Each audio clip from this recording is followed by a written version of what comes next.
chegamos na cura energética da recompensa.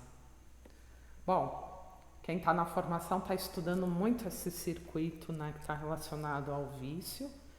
E aí é importante a gente entender que recompensa está diretamente relacionada a vício, né? Então, a gente entende que as emoções mais primitivas são essas sensações de recompensa, que é prazer e satisfação, e a sensação de punição, que é desgosto e aversão.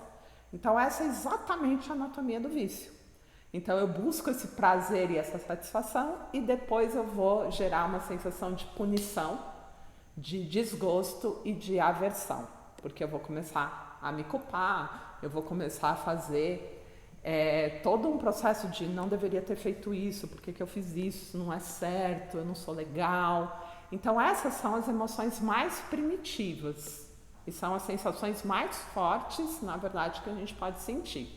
E todas as drogas, né, que nos levam a este abuso, né, essa falta de controle, a gente vai perceber que ela tem essa capacidade de ativar esse sistema justamente desse eixo dopaminérgico, né, da dopamina, que é aquilo que dá aquela sensação de bem-estar quando você conquista algo, ou seja, justamente quando você tem a recompensa, né, o resultado de uma ação.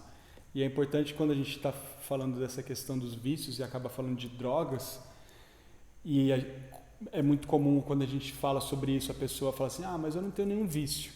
Porque quando a gente fala de vício, a pessoa ela só pensa nas drogas que a gente conhece como álcool, né? Essas drogas de consumo, né? Externo. Só que a gente esquece dessa droga, dessa substância, desse eixo que é ativado constantemente a partir de várias questões psíquicas, vários comportamentos. E na verdade a gente está consumindo drogas internas, dessas substâncias que são constantemente despejados no nosso corpo de forma muito intensa, e isso vai ficando da mesma forma que eu vou precisando cada vez beber mais ou cada vez cheirar mais cocaína, eu vou precisando cada vez mais ter mais daquele comportamento da qual eu estou viciado e tenho a recompensa da sensação, porque a sensação fica cada vez mais forte. Então, esse sistema dopaminérgico mesolímbico, ele conecta essas áreas específicas do cérebro que estão envolvidas com motivação.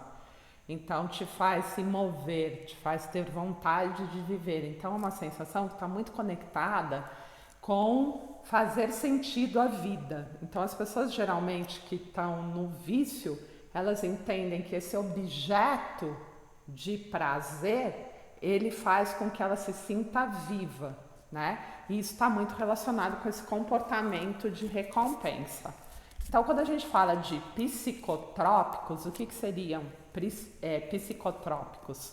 Então, essa palavra ela é formada pela junção dos termos psíquico, que significa sentimento e pensamentos, e trópicos, de tropismo, que é ter atração por. Então, isso significa que os psicotrópicos te fazem ter atração por sentimentos e pensamentos, né? Então, é a atração pelo psiquismo e por drogas que são essas que são chamadas psicoativas, drogas que vão desencadear sensações. Então, essas drogas são aquelas que vão atuar sobre o cérebro e que vão alterar o nosso psiquismo, ou seja, a forma como a gente sente, a forma como a gente se relaciona com o mundo que nos cerca. Isso é complexo e é sério, porque alterando o nosso psiquismo, nós passamos a não achar mais legal determinadas coisas que a gente vive. Então, se a gente não puser uma intensidade nas coisas, a gente acha que tudo é chato, desinteressante, monótono, né? Então, se eu não tiver questões que geram sensações fortes, eu vou considerando que nada faz sentido, que eu não tenho um prazer real nessas experiências. Então, eu vou perdendo prazer pelas experiências que são as experiências que, na verdade, são as mais prazerosas, que, na verdade, são as que verdadeiramente são prazerosas. Então, esse impacto no sistema dopaminérgico mesolímbico, Ele é gerado por conta de um conjunto de neurônios, né, que a partir do mesencéfalo vai fazer conexão de diversas regiões cerebrais e principalmente esse córtex pré-frontal. Então, o que é o córtex pré-frontal? É aquele que ativa respostas muito imediatas. Então, ele faz você ter uma reatividade. Então, imediatamente eu acabo não pensando muito sobre o que eu estou fazendo e eu passo a querer fazer qualquer coisa por aquilo, né? Então, quando a gente está bipolar, a gente está com essa região totalmente superativada. O que a gente precisa pensar? Quando a gente altera o nosso psiquismo, a gente passa a alterar a nossa forma de sentir o mundo, de perceber o mundo. E isso é feito com base no quê? Numa criação de uma fantasia. Então eu crio uma historinha que passa a ser a historinha que eu utilizo para ir buscar uma recompensa. Porque na verdade a experiência não é boa. Então quando a gente fala na situação do cleptomaníaco, por exemplo, ele não está conectado com a necessidade de roubar uma coisa específica porque ele quer aquela coisa. Então, esse fone eu estou precisando, eu quero muito esse fone. Então, esse fone aqui eu vou roubar porque eu não tenho e vou levar para casa para usar. E putz, eu vou sair amarradão, tenho um fone, vou mostrar como eu sou lindo. Não. O cleptomaníaco, ele vai roubar qualquer coisa, inclusive geralmente coisas que ele não tem interesse nenhum, pela sensação, pelo prazer de roubar e não ser visto. Então, essa anatomia de vício, ela vai te fazendo ficar viciado justamente na sensação. E você vai produzir uma química a partir disso. E quando a gente fala de recompensa, justamente é para descrever esses efeitos prazerosos ou agradáveis. Mas não significa que as experiências sejam boas ou favoráveis, né? Então você pode desencadear um prazer mórbido por machucar seres, pessoas, matar, roubar, né? Tem muita coisa que a gente sabe que não é uma experiência boa pra gente, mas a sensação se torna tão forte por conta desse sistema de descargas, né? De neurotransmissores e muita coisa que entra nesse desequilíbrio, que a gente perde o controle, inclusive, de discernir, que é o que chega nessa criação dessa fantasia. Então você cria, mesmo que não sejam coisas tão extremas como matar alguém, mas você cria uma fantasia com base em alguma realidade. Você distorce essa realidade para que você tenha a justificativa só para poder sentir aquela sensação daquela droga, né, no caso, que você vai usar. Então eu quando estou bebendo, muitas vezes não estou bebendo pela sensação prazerosa do álcool. O que eu quero? Quero uma sensação. Que sensação que eu quero? De me sentir mais confortável para fazer coisas que eu não tenho coragem de fazer, muitas vezes. Então, penso se eu beber, eu vou estar mais solto, mais descontraído, eu me relaciono com mais facilidade, mas, na verdade, muitas vezes, quando as mulheres bebem, elas vão para atos sexuais descontrolados com pessoas que são perigosas, muitas vezes se colocam em risco, tem atos que são muito ruins, né? Elas são desconsideradas, então toda a experiência ela é ruim, mas você cria uma fantasia de que aquela experiência, né, foi muito boa. Então que você consegue dançar, se soltar, isso é legal. Que eu estava dançando de forma linda, só que eu não estava ridícula. Você já viu alguém bêbado dançando? Fazendo bicos e falando com as pessoas babando assim, e cuspindo na sua cara e te agarrando. Você fala, meu Deus do céu, e falando que ama todo mundo, né? Eu te amo, eu te amo. Então, você acha que você está arrasando, mas isso é uma realidade? Não, uma fantasia que eu criei.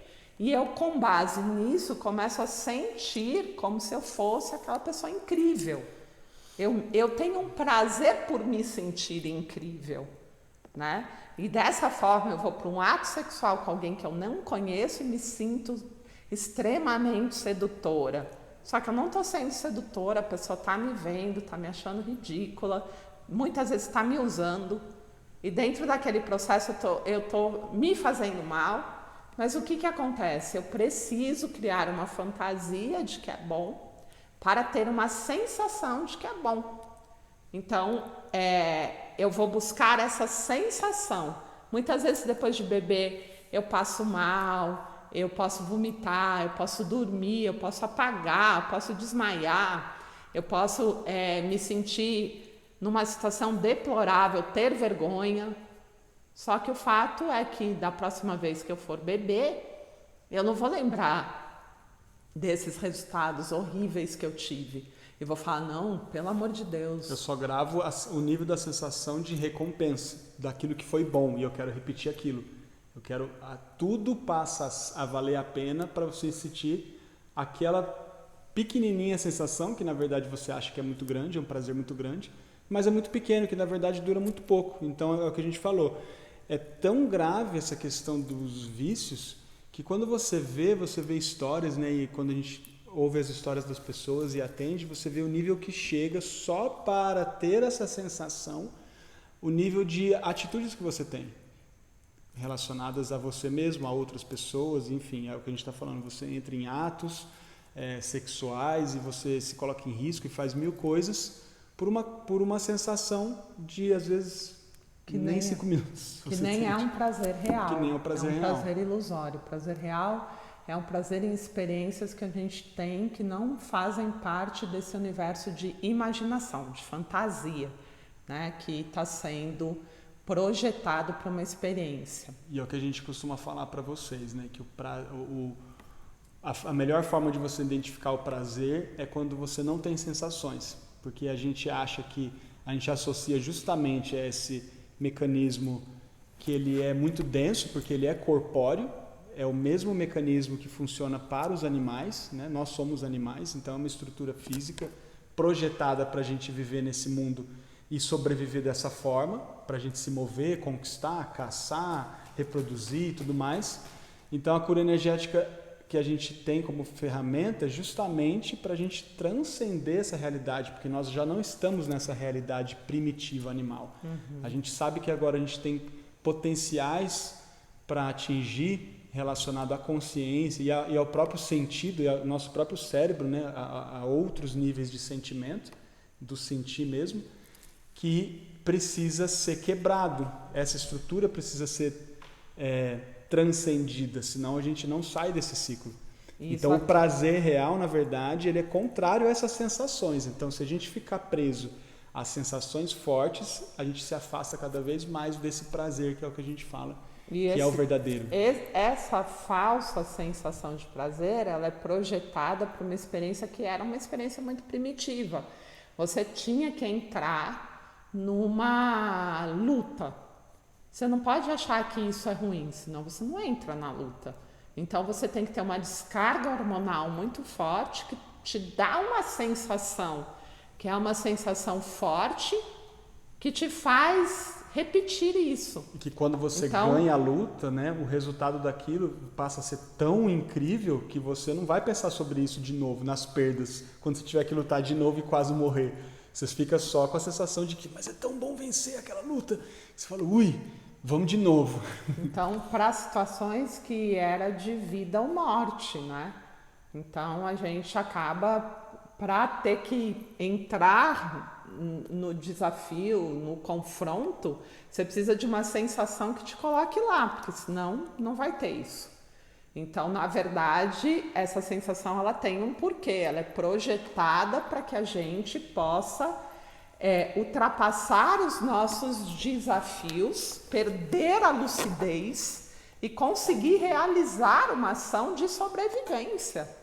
Então, você não pode pensar mais, você não pode lembrar, você não pode ficar travado na consciência de que aquilo é muito perigoso, de que aquilo é ruim para o outro. É ruim para o outro, tal. Você não pode ter nada disso. Você tem que ter uma descarga de uma sensação muito forte para sobreviver. Você não vai ter compaixão nessa hora, você não vai ter compreensão, discernimento. Naquela hora você vai pensar só no seu ganho, né? Nesse ganho momentâneo da sensação. Então, nesse lugar, você está totalmente afastado de todas as sensações e as vibrações mais elevadas, que é o que a gente está falando, compaixão, amor, né, compreensão, empatia, tudo isso são já níveis de emoção e de sensações que estão muito distanciadas desse lugar totalmente animalesco, né? Que está relacionado com o sentimento real, né? Não com sensações. Então é importante a gente refletir sobre isso, porque na verdade esse é um lugar que é muito doloroso, ele não é prazeroso.